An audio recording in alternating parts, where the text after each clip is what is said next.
हरियाणा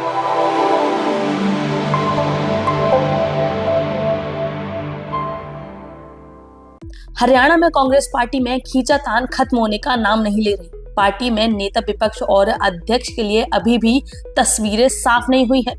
इस मुद्दे पर पार्टी लगातार मंथन भी कर रही है। दिल्ली में 2 दिन पहले हुई मीटिंग में कुछ भी खास बात निकलकर सामने नहीं आई।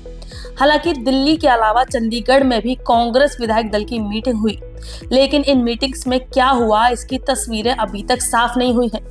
वहीं दूसरी तरफ शैलजा कुमारी का एक बार फिर से अपना दर्द झलक उठा है। जी हां, शैलजा कुमारी ने एक बार अपना दर्द जाहिर करते हुए कहा कि हरियाणा में पार्टी का कोई संगठन नहीं है।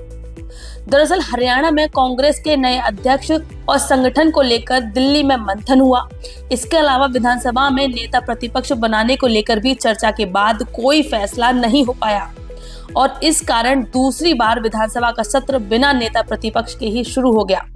बकायदा 2 बार इस पर मंथन के लिए मीटिंग्स भी हो चुकी हैं, लेकिन कांग्रेस अभी तक किसी भी तरीके के कोई फैसले पर नहीं पहुंच पाई है। अब हरियाणा निकाय चुनाव के परिणाम से पहले कांग्रेस की सिरसा सांसद और पूर्व केंद्रीय मंत्री कुमारी शैलजा ने विधानसभा चुनाव में हरियाणा कांग्रेस की खामियों को स्वीकार किया और बीजेपी के रोल को बेहतर बताया। उन्होंने कहा कि कांग्रेस की हार का कारण आंतरिक समस्याएं हैं। हाईकमान को हरियाणा में पार्टी को सुधारना होगा।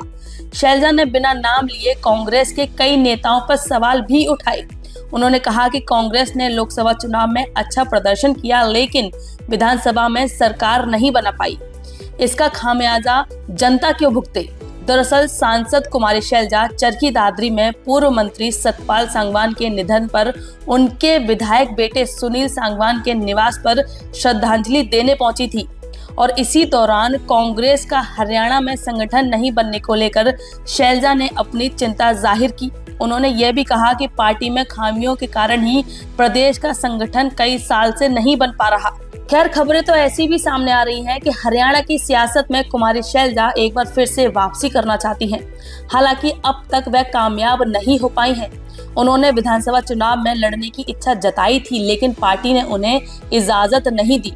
इससे पहले कुमारी शैलजा हरियाणा कांग्रेस की अध्यक्ष भी रही हैं, लेकिन अब सबसे बड़ा सवाल ये खड़ा होता है कि क्या कुमारी शैलजा अध्यक्ष पद की दावेदार है और रह रहकर जो टीस उनके मन में उठती है उसकी मर्ज आखिर क्या है? क्या उन्हें पार्टी प्रदेश का नेतृत्व करने का मौका मिलना चाहिए?